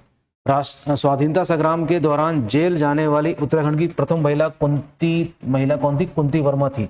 कई बार क्वेश्चन एग्जाम में आया है। ओके, नाम याद रखेंगे। नमक सत्याग्रह के दौरान नैनीताल में विमला, जानकी, भागीरथी, शकुंतला, सावित्री तथा पद्मा जोशी आदि महिलाएं विशेष रूप से सक्रिय नहीं। नमक सत्याग्रह के समय अल्मोड़ा के नगर पालिका भवन पर विष्णा देवी शाह के नेतृत्व में कुंती वर्मा, जीवंती, मंगला और रेवती आदि महिलाओं ने तिरंगा फहराया था। यानी कि इसका मतलब ये हुआ कि अब हम थोड़ा पीछे गए हैं महिलाओं के संबंध में पढ़ने के लिए। हम पहुंच गए वापस कहाँ पे, हम लोग पहुंच गए हैं सविनय अवज्ञा आंदोलन के दौरान। ठीक है, सविनय अवज्ञा आंदोलन के दौरान इन महिलाओं ने बड़ी इंपॉर्टेंट भूमिका निभाई और तिरंगा फहराया था, प्लीज याद रखेंगे। अर्थात हम लोग उत्तराखंड में महिलाओं की भूमिका को पढ़ रहे हैं। अब आगे, स्वतंत्रता आंदोलन में महिलाओं के बढ़ते योगदान को दबाने के लिए फरवरी 1932 में राज्य की 8 महिलाओं को फतेहगढ़ जेल तथा पद्मा जोशी को लखनऊ जेल में भेजा गया। कुंती वर्मा को, ये देखिए एग्जाम में क्वेश्चन आता है कई बार, है ना, क्वेश्चन कई बार आता है। कुंती वर्मा को जिंदा या मुर्दा पकड़ने का आदेश दिया गया था। Can you believe this? Bharat छोड़ो आंदोलन के दौरान मालती देवी के नेतृत्व में देश सेवक संगठन की स्थापना की गई। फिर संबद्ध, विद्या देवी, कुंती देवी, सरस्वती, भागीरथी आदि महिलाओं ने रेल संपत्ति को काफी क्षति पहुंचाई, जिसके लिए इन महिलाओं को 15-15 वर्ष की सजा सुनाई गई थी। महिलाओं ने भी बढ़ चढ़कर हिस्सा लिया है। ठीक है, इसी प्रकार से एक विदेशी शिष्या हैं गांधी जी की, जिनका नाम है सरला बहन, इंग्लैंड मूल की हैं। इनका असली नाम क्या है? हाइलमन। एग्जाम में ये भी क्वेश्चन आया है। कौसानी में लक्ष्मी आश्रम की स्थापना में इंपॉर्टेंट भूमिका निभाई है हाइलमन अर्थात सरला बहन ने। इस आश्रम ने कताई बुनाई के साथ ही महिलाओं को स्वतंत्रता आंदोलन के लिए भी तैयार किया, आत्मनिर्भर भी बनाया, सेल्फ रिलायंस।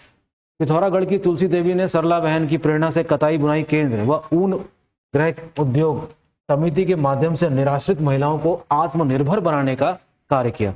वे कहती थी, रो नहीं आगे बढ़ो। Important facts. ठीक, तो ये लक्ष्मी आश्रम की स्थापना हुई और यहाँ महिलाएं आत्मनिर्भर भी हो रही थी और एंटी ब्रिटिश एक्टिविटी में भी शिरकत कर रही थी।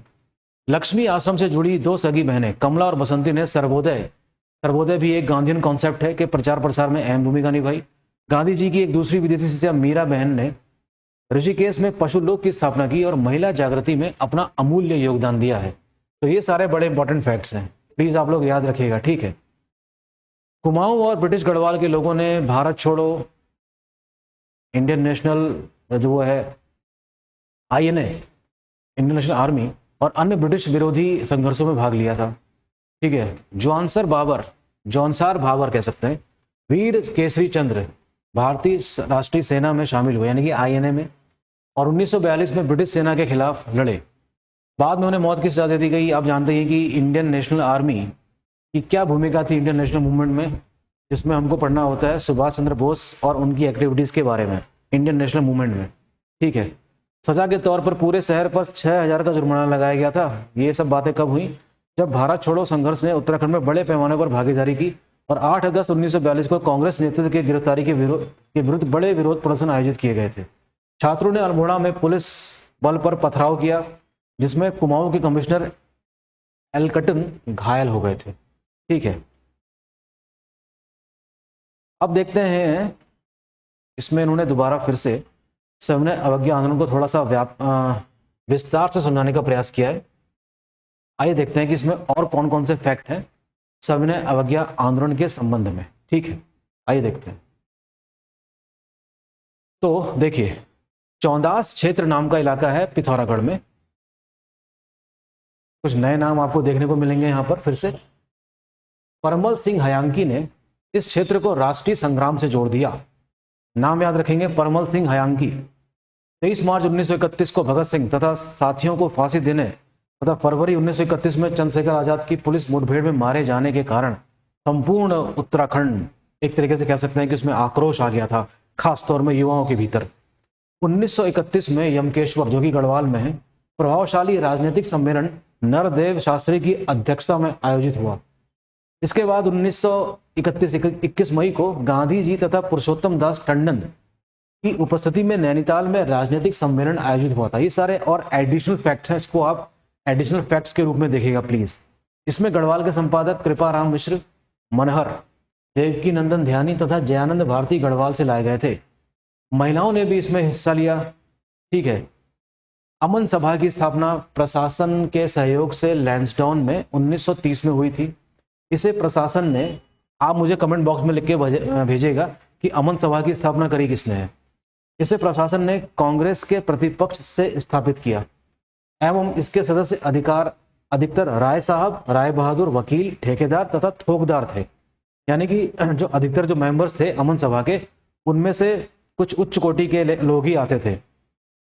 अमन सभा का उद्देश्य लैंसडाउन छावनी को राष्ट्रवादी आंदोलन से बचाना भी था। लैंसडाउन जो कि कहाँ है, पौड़ी गढ़वाल में, ठीक है, याद रखेंगे। 1930 में करबंदी आंदोलन, विदेशी वस्त्रों का बहिष्कार और शराब भट्टियों पर धरना देने का आंदोलन ऋषिकेश से आरंभ हुआ, जहां कई साधुओं ने धारा 144 का उल्लंघन करके आंदोलन का श्री गणेश किया था। बड़ी इंपॉर्टेंट भूमिका रही होगी साधुओं की भी। 1932 में श्रीनगर में एक वृहद राजनीतिक सम्मेलन आयोजित किया गया, जिसमें जवाहरलाल नेहरू व विजय लक्ष्मी पंडित ने इंपॉर्टेंट भूमिका निभाई थी। अब देखिए 1942 में एक सभा का आयोजन किया गया जिसका नाम है जागृत गढ़वाल संघ। इसमें 5 आना जो लगान बढ़ाया गया था उसके विरोध में यह आंदोलन शुरू किया गया था। मोटर मार्गों के निर्माण हेतु जन आंदोलन प्रारंभ किया गया, जिसमें काफी सहायता मिली थी ऐसा होने से। 1935 में जोहार में कांग्रेस की स्वर्ण जयंती बड़े धूमधाम से मनाई गई और 1936 में नेहरू दुगड्डा आए थे। देहरादून और कुमाऊं में 1940-41 में व्यक्तिगत सत्याग्रह बड़े जोरों से चल रहा था, लेकिन ब्रिटिश गढ़वाल में डोली पालकी की समस्या उठ जाने के कारण गांधी जी ने वहां व्यक्तिगत सत्याग्रह पर रोक लगा दी। गढ़वाली कार्यकर्ताओं ने डोली पालकी की समस्या को दूर करने के लिए 23 फरवरी 1941 को लैंसडाउन में डोली पालकी सम्मेलन आयोजित किया था। डोली पालकी का संबंध यहां पर यह है कि सिर्फ स्वर्ण वर्ण के ही लोगों को विवाह अवसरों में डोली में बैठने का अधिकार था, ठीक है। 1930 का सविनय अवज्ञा आंदोलन उत्तराखंड के प्रमुख स्थानों में अपने विशिष्ट तरीकों से चलाया जा रहा था। अल्मोड़ा में भी आंदोलनकारी पूर्णतः सक्रिय थे। वहां मोहन जोशी के नेतृत्व में एक जुलूस निकाला गया, जिसका उद्देश्य नगर पालिका भवन में राष्ट्रीय ध्वज फहराना था। और 26 मई 1930 को आप जानते ही हैं, अल्मोड़ा वासियों के लिए गौरव का दिन बन गया। उस दिन समस्त नगर में 144 धारा लागू कर दी गई थी। अब देखिए उत्तराखंड में सिर्फ राष्ट्रीय आंदोलन की ही भूमिका नहीं है, उत्तराखंड के अपने भी कई सारे जन आंदोलन हैं और इस वाले पार्ट से भी कई सारे क्वेश्चंस एग्जाम में आते रहे हैं। तो मैं चाहूंगा कि आप लोग उत्तराखंड के जन आंदोलन के बारे में भी पढ़ के जाएंगे, तो थोड़ा सा डिस्कस कर लेते हैं ताकि समझने में थोड़ी आसानी हो, ठीक है। तो कई प्रकार के आंदोलन हमको उत्तराखंड में देखने को मिले। तो पहला नाम इसमें लिखा है डोला पालकी। डोला पालकी एक ही शब्द है। ये सामाजिक व्यवस्था के खिलाफ शिल्पकारों अर्थात दलितों ने इस आंदोलन को शुरुआत किया था। स्वर्ण दूल्हों के समान स्थिति को प्राप्त करना था। स्वर्ण दूल्हे मतलब जो जनरल कैटेगरी के कहते हैं, जिसको हम आज ब्राह्मण क्षत्रिय, इन्हीं लोगों को डोली में बैठने का अधिकार था। तो इस आंदोलन से पूर्व राज्य में शिल्पकार जो दलित थे को शादी या अन्य अवसरों पर डोला पालकी में बैठने का हक नहीं था। यह व्यवस्था केवल उच्च वर्ण के लोगों को थी। दलित वर्ग का दूल्हा या दुल्हन पैदल ही चले जाते थे। पैदल दूल्हा दुल्हन जा रहे हैं दूसरे घर विवाह करने के बाद, आप समझ रहे हैं, दुल्हन खास तौर पे। इस व्यवस्था के खिलाफ जयनंद भारती के नेतृत्व में 1930 के आसपास चले आंदोलन के बाद शिल्पकारों को यह अधिकार मिल गया था, ठीक है। तो ये आंदोलन चला और 1930 में हम देख सकते हैं कि दलितों को क्या मिल गया है, ये अधिकार मिल गया है जो पहले नहीं मिला था। अब देखिए दूसरा आंदोलन है कनकटा बैल बनाम भ्रष्टाचार आंदोलन। अल्मोड़ा के बडियार रैत अर्थात लमगड़ा नाम का एक गांव है, वहां एक बैल के दोनों कान पर फुलली लगाकर ऋण लिया गया। बाद में बैल के दोनों कान काट कर उसे 2 बार मरा घोषित कर बीमा की धनराशि भी हड़प ली गई। उत्तराखंड संघर्ष वाहिनी ने ऐसे भ्रष्टाचार के खिलाफ आवाज उठाई और कनकटा से मतलब ऐसा बैल जिसके कान काटे गए हों, ठीक है। तो इसमें भ्रष्टाचार चल रहा था, इसके खिलाफ आवाज उठाई गई और भ्रष्टाचार के प्रतीक के रूप में उस कनकटे बैल को अल्मोड़ा, नैनीताल सहित उत्तरांचल के कई जनपदों में घुमाया गया। बैल को दिल्ली ले जाकर भ्रष्टाचार को उजागर करने का प्रयास किया गया था। Can you believe this? एक कान कटे हुए बैल को दिल्ली तक ले जाया गया था। So these are important facts, ठीक है, याद रखने होंगे आपको। कोटा खर्रा आंदोलन। स्वतंत्रता के बाद किसान संगठनों के नेतृत्व में चले इस आंदोलन का उद्देश्य राज्य के तराई क्षेत्रों में सीलिंग कानून को लागू कराकर भूमिहीनों तथा किसानों की भूमि वितरण करना था। शराब विरोधी आंदोलन देख लेते हैं। पुरुषों द्वारा शराब का अधिक सेवन का सर्वाधिक दुष्परिणाम महिलाओं को भुगतना पड़ता था। आप जानते ही हैं कि ये एक बहुत बड़ी समस्या है, आज भी है इनफैक्ट। ठीक है, पहाड़ों में ऐसी स्थिति आज भी लगभग बनी ही हुई है। अतः स्वतंत्रता के बाद से ही राज्य की महिला संगठनों ने नशा मुक्त उत्तराखंड के उद्देश्य को लेकर आंदोलन करना शुरू कर दिया था। आंदोलन को देखते हुए उत्तर प्रदेश सरकार बीच बीच में इस क्षेत्र में शराबबंदी कानून लागू करती रही और पुनः चालू करती रही। ठीक है, 1984 में उत्तराखंड संघर्ष वाहिनी ने इस आंदोलन का नेतृत्व संभालते हुए नशा नहीं रोजगार दो का नारा दिया। तो ये इंपॉर्टेंट फैक्ट है। ठीक है, नशा नहीं रोजगार दो का नारा दिया था। ठीक है, और पूरे राज्य में फैला दिया था। आंदोलन के परिणाम स्वरूप 1984 में अल्मोड़ा नैनीताल जिलों में सरकार ने शराबबंदी लागू कर दी, लेकिन बाद में आंदोलन ठंडा पड़ गया और शराब की पुनः बिक्री होने लगी। हालांकि शराब को लेकर ऐसी कोई ठोस रणनीति कई राज्यों में नहीं है, उसकी बिक्री अभी भी जारी है। दरअसल बात यह है कि जो लिकर पॉलिसी है, इससे हम कह सकते हैं कि एक one of the important source of income भी होता है गवर्नमेंट का, तो इसलिए भी एक इम्पॉर्टेंट माना जाता है कि सोर्स है। उसको पूरी तरीके से बंद कर पाना इतना आसान नहीं है। ठीक है, लोगों को ही आगे आना पड़ेगा। आगे देखते हैं, विश्वविद्यालय आंदोलन। स्वतंत्रता के बाद राज्य में विश्वविद्यालय की स्थापना के लिए छात्रों ने आंदोलन करना आरंभ कर दिया था। आंदोलन को देखते हुए एनडी तिवारी, नारायण दत्त तिवारी, जो उत्तर प्रदेश के मुख्यमंत्री भी थे और फिर उत्तराखंड के पहले निर्वाचित मुख्यमंत्री भी बने, इन्होंने विधानसभा में 1955-56 में विश्वविद्यालय संबंधी प्रस्ताव रखा। सरकार नैनीताल में एक विश्वविद्यालय खोलने की योजना बना रही थी, तो गढ़वाल के लोग इसे गढ़वाल क्षेत्र में स्थापित करने के लिए आंदोलन करने लगे और कुमाऊं मंडल के लोग कुमाऊं क्षेत्र में। बाद में एनडी तिवारी ने इन दोनों क्षेत्रों में एक एक विश्वविद्यालय खोलने का प्रस्ताव रखा और सरकार ने उसे माना भी है। तो देखिए, 1973 में कुमाऊं विश्वविद्यालय की स्थापना हुई तथा गढ़वाल विश्वविद्यालय की स्थापना कहाँ हुई? श्रीनगर में। ये जो नैनीताल में है और वो श्रीनगर में है। ये भी एक आंदोलन के रूप में जाना जाता है। आज़ादी के बाद की बातें हैं। अब देखिए, कुली बेगार आंदोलन, जिसका जिक्र अभी हमने राष्ट्रीय आंदोलन के दौरान किया था। देखते हैं कि था क्या ये। अंग्रेज शासनकाल में अंग्रेज अधिकारियों को कहीं आने जाने के समय उनके सामान को गांव वालों को ढोना पड़ता था। एक गांव वालों को उस सामान को दूसरे गांव तक पहुंचाना पड़ता था। इस प्रकार रास्ते में पड़ने वाले सभी गांवों से यह बेगारी ली जाती थी। एक गांव से दूसरे गांव में पहुंचते थे जब सामान लेकर, तो दूसरे गांव के बंदे आते थे। मिलता कुछ नहीं था। जनता को इस कार्य को उत्तराखंड की जनता इस कार्य को सम्मान के विरुद्ध मानते हुए 1921 में काफी पूर्व से इस कुप्रथा के विरुद्ध आंदोलन कर रही थी।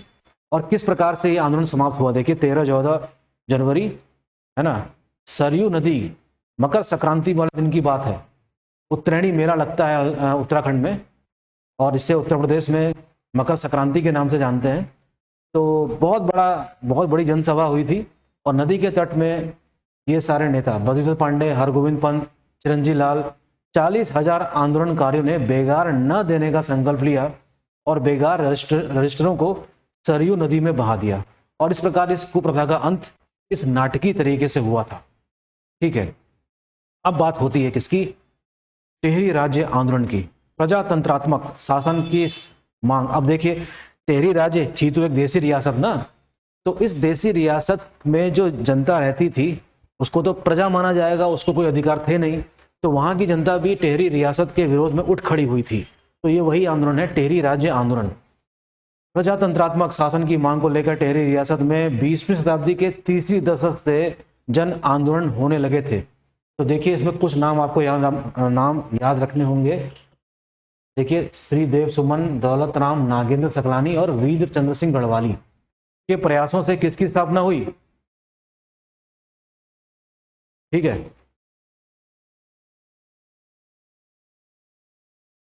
प्रजामंडल की स्थापना हुई। ठीक, देव सुमन ने इस आंदोलन का नेतृत्व किया। सुमन को गिरफ्तार करके जेल में डाल दिया गया था और 1944 में अनिश्चितकालीन हड़ताल में बैठ गए थे, भूख हड़ताल में। और 25 जुलाई 1944 को 84 दिन की भूख हड़ताल के बाद उनकी मृत्यु हो गई। श्री देव सुमन का एक महत्वपूर्ण नारा था कि तुम मुझे तोड़ सकते हो, मोड़ नहीं सकते। इसके बाद बागडोर किसके हाथ में आ गई थी? दौलत राम, भोलू राम नौटियाल तथा नागेंद्र सकलानी। जनवरी 1948 में कीर्ति नगर आंदोलन से राज्य सत्ता हिल गई और इस आंदोलन में मोलू राम भरदारी और नागेंद्र सकलानी शहीद हो गए थे। और इस तरीके से हम देख सकते हैं कि राजा अब लंबे समय तक शासन नहीं कर सकता था और इस प्रकार से टेरी रियासत को किसमें मिला दिया गया होगा? 1 अगस्त 1949 को इंडियन यूनियन में। एक और आंदोलन लिखा है यहाँ पर जिसका नाम है सड़क आंदोलन। तो 1940 के लगभग गढ़वाल की जनता ने सड़क के लिए व्यापक आंदोलन किया। इसका उद्देश्य गरुड़ से कर्णप्रयाग तक तथा लैंसडाउन से पौड़ी तक गाड़ी की सड़क का निर्माण कराना था, इसका आंदोलन। ये बात है 1940 की। अब हम बात करेंगे किसकी? पत्रकारिता की, क्योंकि पत्रकारिता ने एक बड़ी इंपॉर्टेंट भूमिका निभाई है राष्ट्रीय आंदोलन में भी और उत्तराखंड में भी। आइए देखते हैं। तो उत्तराखंड का जो पहला समाचार पत्र है अंग्रेजी में निकला 1842 में। प्लीज नाम याद रखेंगे इसका। 1842 स्थान का नाम मसूरी, समाचार पत्र का नाम है द हिल्स, जिसके संपादक कौन थे? John Mackinnon. ये कई बार एग्जाम में आया है क्वेश्चन। राज्य के लोगों द्वारा पत्रकारिता का शुभारंभ 1868 में उधम सिंह नगर जिले के जसपुर से प्रकाशित समाचार पत्र समय विनोद के साथ होता है। इसमें मुझे थोड़ा डाउट है, समय विनोद नाम का अखबार उधम सिंह नगर से ना निकलकर नैनीताल से निकलता था। ठीक है, तो आप चाहे तो इसका एक बार क्या कर सकते हैं, पता लगा सकते हैं कि ये फैक्ट इसमें सही है या नहीं। अल्मोड़ा के डिबेटिंग क्लब द्वारा 1871 में अल्मोड़ा अखबार साप्ताहिक का प्रकाशन शुरू हुआ। ये हम अभी पढ़ चुके थे। 1871 से 1913 तक बुद्धि बल्लभ पंत, लीलानंद जोशी, सदानंद सनवाल, विष्णुदत्त जोशी आदि रहे इससे जुड़े हुए और 1918 में ये समाप्त हो गया था। 1901 में देहरादून में कुली बेगार प्रथा के विरुद्ध गढ़वाल यूनियन का गठन किया गया। ठीक है, तथा 1905 में देहरादून से गढ़वाली मासिक समाचार पत्र भी निकाला गया था, जिसके प्रथम संपादक कौन थे? गिरिजादत्त नैथानी। ये बड़ी इंपॉर्टेंट बात है, इसको आप याद रखिएगा। ठीक है, गिरिजादत्त नैथानी। बाद में ये साप्ताहिक हो गया था और 1912 में इसका संपादन पंडित विशंबर दत्त चंदोला ने किया। रमाई कांड का समाचार छापने के कारण चंदोला को जेल भी जाना पड़ा था। गढ़वाली भाषा का, ये एग्जाम में क्वेश्चन आ सकता है, गढ़वाली भाषा का प्रथम समाचार पत्र था विशाल कीर्ति, जो कि पौड़ी से 1913 से 17 तक सदानंद कुकरेती के संपादकत्व में निकला था। ठीक है, 1918 में अल्मोड़ा अखबार के बंद होने के बाद बद्री पांडे ने कौन सा अखबार शुरू कर दिया था? शक्ति। ये अभी हमने पढ़ा भी था, ये भी इंपॉर्टेंट है काफी। हम बात कर रहे हैं इस समय सिर्फ और सिर्फ किसकी? न्यूज़पेपर्स की या मैगजीन्स की। 1930 में विक्टर मोहन जोशी द्वारा स्वाधीन प्रजा, 1934 में मुंशी हरि प्रसाद टमटा द्वारा समता व 1939 में शोभन सिंह जीना द्वारा पताका। ये सारे न्यूज़पेपर्स के नाम याद रखेंगे आप। हाँ, विक्टर मोहन जोशी का स्वाधीन प्रजा, मुंशी राम टमटा द्वारा समता और 1939 में शोभन सिंह जीना के द्वारा पताका। ये सभी साप्ताहिक समाचार पत्र थे, वह अल्मोड़ा से निकलते थे। ये सारी बातें बड़ी इंपॉर्टेंट है। 1902 में दुगड्डा से गढ़वाल समाचार का प्रकाशन किसने किया था? पंडित गिरिजादत्त नैथानी के द्वारा। बड़ी इंपॉर्टेंट बातें हैं। अब देखिए, उत्तराखंड स्पेशल में कई क्वेश्चंस पुस्तकों से भी आ सकते हैं। तो बहुत सारी बुक्स हैं हमारे पास और हमको क्या नाम पता लगाना है कि इसके लेखक या इसके एडिटर कौन थे। तो एक एक करके आप देख सकते हैं। देखिए, आप हो सके तो इसका स्क्रीनशॉट लीजिए। अब देखिए, पहला अखबार या पुस्तक का नाम उत्तराखंड की विभूतियां, हम लोग पुस्तक के नाम पढ़ रहे हैं, सॉरी। उत्तराखंड में पत्रकारिता का इतिहास, ये लिखा है शक्ति प्रसाद सकलानी। कुमाऊनी का भाषा वैज्ञानिक अध्ययन, hill dialects of the Kumaon division तथा descriptive list of martial caste of Almora, ये है गंगादत्त उप्रेती का। कुमाऊं की चित्रकला Yashodhar Mathpal. Central Himalaya doctor MSS Rawat. Discovering Rajaji Anjali Ravi और पांडे। द बॉय फ्रॉम लेम्ब्राटा NS थापा। ये देखिए, रस्किन बॉन्ड का नाम आप जानते ही होंगे, मसूरी में है। Book of nature, ever trees still grow Dehra, the room of the roof, dead of innocence, access from water life, the Indian ghost, lone fox dancing, ये सारी पुस्तकें किसकी हैं? रस्किन बॉन्ड की। क्रीड़ापथ राजेश मोहन उप्रेती। उत्तराखंड समग्र ज्ञान कोश Rajendra Balodi. Lonely furrows of the borderland Kalyan Singh Pangtey. Meghdootam का गढ़वाली में रूपांतरण, ये देखिए ये इंपॉर्टेंट है, याद रखेंगे कि मेघदूत का गढ़वाली भाषा में ट्रांसलेशन किसने किया? आचार्य धर्मानंद ने किया है। गीता का गढ़वाली अनुवाद किसने किया है? देखिए गीता का गढ़वाली अनुवाद किसने किया है? देखिए पंडित उमानंद नैथानी, नंद किशोर ढोंडियाल व आदित्य राम ने किया है। ये दोनों नाम अभी नोट कर लीजिए आप। मेघदूत का गढ़वाली भाषा में रूपांतरण और गीता का गढ़वाली भाषा में अनुवाद, ठीक है। गढ़वाली हिंदी शब्दकोश अरविंद पुरोहित। गढ़वाली भाषा का शब्द संपदा रमाकांत बेंजवाल। गढ़वाली लोकगीत डॉक्टर गोविंद चातक। गढ़वाली व्याकरण की रूपरेखा अबोध बंधु भंगुड़ा। हिमालय के खश डॉक्टर डी शर्मा। रमेश पोखरियाल का नाम आपने सुना होगा, जो उत्तराखंड के मुख्यमंत्री भी रहे हैं। इन्होंने भी कई सारी पुस्तकों का लेखन किया है। हिमालय का महाकुंभ नंदा राजजात कब लिखी थी? 2008 में। भीड़ साक्षी है। स्पर्श गंगा, सपने जो सोने न दें, प्रलय के बीच जो उत्तराखंड में त्रासदी हुई थी केदारनाथ में, उसके बारे में। शिखरों से संघर्ष और कथाएं पहाड़ों की, इन सब के लेखक कौन है? रमेश पोखरियाल अर्थात निशंक। नंदा के जागर बसंती बिष्ट। एशिया की पीठ पर शेखर पाठक। दिल्ली की झलक चिंतामणि पालीवाल। कुमाऊं का इतिहास बद्रीदत्त पांडे, याद रखेंगे इसको। कुमाऊनी लोक साहित्य की पृष्ठभूमि व कुमाऊं का लोक साहित्य डॉक्टर त्रिलोचन पांडे। गढ़वाल का इतिहास हरिकृष्ण रतूड़ी। टिहरी का इतिहास, उत्तराखंड का इतिहास डॉक्टर शिव प्रसाद डबराल, जिनको चारण के नाम से जाना जाता है। कैसे भूल सकते हैं, ठीक है, चारण, याद रखेंगे इसको। हिमालय का इतिहास डॉक्टर मदन चंद भट्ट। उत्तराखंड का नवीन इतिहास यशवंत सिंह कठोच, इनको पद्मश्री मिला है इस बार, तो याद रखेंगे डॉक्टर यशवंत सिंह कठोच का नाम 2024। शोर का अतीत doctor Ram Singh. History of Garhwal doctor Ajay Rawat, ये भी इंपॉर्टेंट है भाई, एग्जाम में आ जाता है। मल्ल और मध्यकालीन उत्तराखंड चौहान और भट्ट। उत्तरांचल राज्य निर्माण का संक्षिप्त इतिहास the travel guide to Uttarakhand Kedar Singh Phonia. Uttarakhand में जन जागरण और आंदोलन का इतिहास योगेश धसमाना। तो ये सारी कुछ बुक्स हैं। देखिए मसूरी मेडले प्रोफेसर गणेश शैली। विरासतों की खोज हेमचंद सकलानी। उत्तराखंड जनजातियों का इतिहास स्वाधीनता उत्तराखंड में उत्तराखंड की पत्रकारिता जय सिंह रावत। जौनसार भावर ऐतिहासिक संदर्भ टीकाराम शाह। ये देखिए इसका भी आप क्या कर सकते हैं, स्क्रीनशॉट ले सकते हैं। ये सब पुरानी किताबें हैं। देखिए memoirs of Dehradun GRG Williams. Himalayan district gazetteer AFT Atkinson, बहुत इंपॉर्टेंट नाम। होली हिमालय सर ऑकमन सरमन ऑकले, ये सारे इंपॉर्टेंट हैं, ठीक।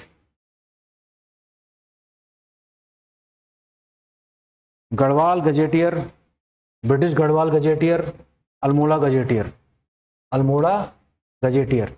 जहां पर गजेटियर लिखा है नाम समझ जाना किसका, वॉल्टन का है। गजेटियर का संबंध वॉल्टन से। Himalayan travels Jodh Singh Negi. Himalayan folklore Taradatt Gairola, important है भाई, ये बस एक रीडिंग मारते रहिए। हिमालय की यात्रा काका साहब कालेलकर, आया है क्वेश्चन कई बार, इंपॉर्टेंट रहेगा। Garhwal ancient and modern Patiram, आया है क्वेश्चन। उत्तराखंड के प्रमुख स्वतंत्रता सेनानी डॉक्टर धर्मपाल सिंह मनराल, ये भी आया है। गढ़वाल की दिवंगत विभूतियां, ये भी इंपॉर्टेंट है। भक्त दर्शन।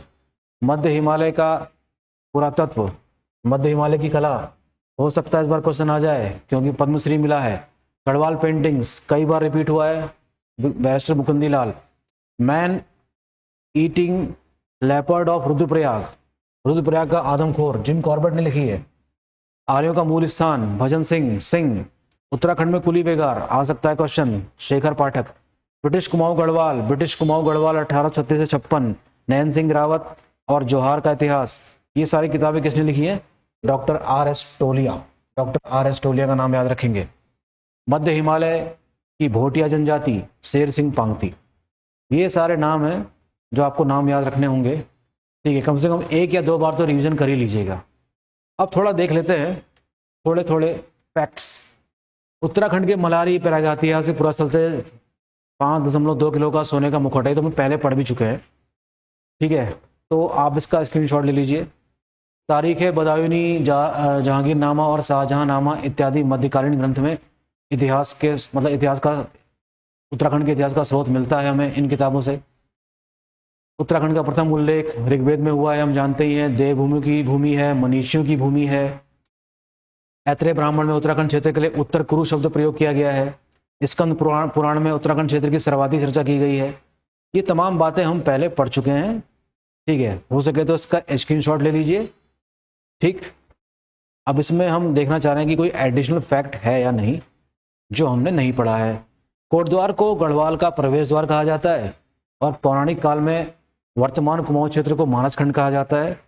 पौराणिक काल के बाद कुमाऊं क्षेत्र को कुर्मांचल, कुर्मप्रस्थ, कुर्मगिरी, कुमाऊंगढ़ आदि नामों से जाना जाता है। कुमाऊं क्षेत्र का सर्वाधिक उल्लेख स्कंद पुराण में हुआ है, ठीक है। ये सारी बातें हम दरअसल पहले लेक्चर में कर चुके थे, तो होपफुली आपको सारी बातें समझ में आई होंगी और इस बहाने ही सही कम से कम आप लोगों ने रिवीजन तो किया ही होगा। और हो सके तो लेक्चर को एक बार सुन लीजिएगा, अपनी बुक से भी पढ़ने की कोशिश कीजिएगा, ठीक है। तो निश्चित ही मैं यकीन से कह सकता हूँ कि आपको ये सारी बातें ज़रूर याद रहेंगी, ओके। तो ये थोड़ा सा क्या है, डिस्क्रिप्शन है लास्ट में जो हम ऑलरेडी कर चुके हैं, ठीक है।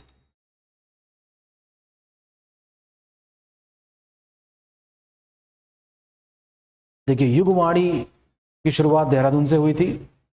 कुली बेगार प्रणाली का अंत अभी हमने थोड़ी देर पहले पढ़ा ही था, ठीक है। हाँ, थोड़ा ये देख लेते हैं।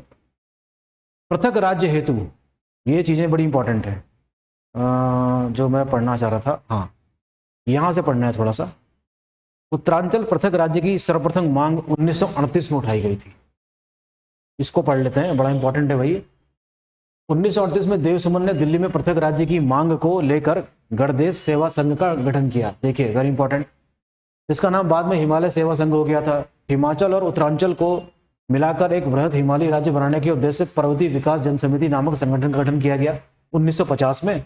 और 1967 में रामनगर में पृथक राज्य हेतु पर्वतीय राज्य परिषद, ये एग्जाम में क्वेश्चन कई बार आया है कि पर्वतीय राज्य परिषद का गठन 1967 में रामनगर में हुआ। किसने किया था? DK पांडे ने। वेरी इंपॉर्टेंट फैक्ट, ये नाम याद रखेंगे प्लीज, ठीक, की अध्यक्षता में किया गया था।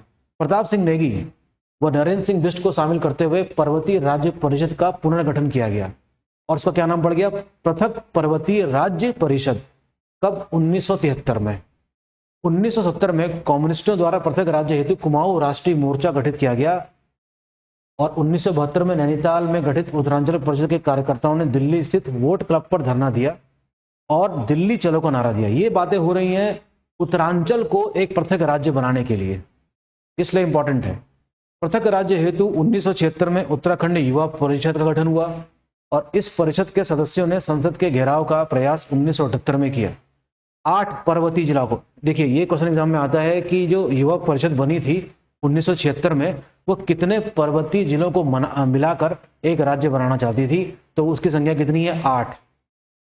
8 पर्वतीय जिलों को मिलाकर एक राज्य गठित करने के उद्देश्य से DD Pant, doctor DD Pant, Devidatt Pant की अध्यक्षता में, है ना, मसूरी में उत्तराखंड क्रांति दल का गठन किया गया 25 जुलाई 1979 में।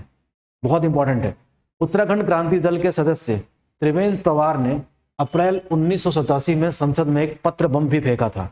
हम आ चुके हैं कहां पर? उत्तरांचल राज्य को बनाने के लिए जो संघर्ष किया गया था उसके बारे में पढ़ रहे हैं, ठीक है। 30-31 मई 1988 को भाजपा के शोभन सिंह जीना की अध्यक्षता में उत्तरांचल उत्थान परिषद का गठन किया गया। पृथक राज्य आंदोलन से संबंधित सभी संगठनों को मिलाकर उत्तरांचल संयुक्त समिति संघर्ष समिति का गठन द्वारिका प्रसाद उनियाल के नेतृत्व में 1989 11-12 जनवरी को किया गया।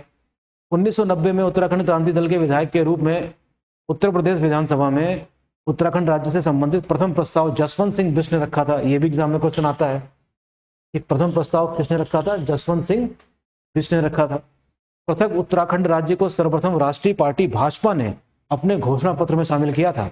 वामपंथी लोगों द्वारा 1991 में उत्तराखंड मुक्ति मोर्चा का गठन किया गया था। जुलाई 1992 में उत्तराखंड का मतलब उत्तराखंड क्रांति दल से ही है, ने पृथक राज्य के संबंध में एक महत्वपूर्ण दस्तावेज जारी किया तथा गैरसैंण को प्रस्तावित राज्य की राजधानी घोषित किया गया था। यह भी इंपॉर्टेंट है। इस दस्तावेज को उत्तराखंड क्रांति दल का पहला ब्लूप्रिंट माना जाता है। Very important. 21 जुलाई 1942 को काशी सिंह एरी ने गैरसैंण में प्रस्तावित राजधानी की नींव डाली व उसका नाम चंद्रनगर रखा। ये भी इंपॉर्टेंट है। ठीक है, समझ रहे होंगे आप बात।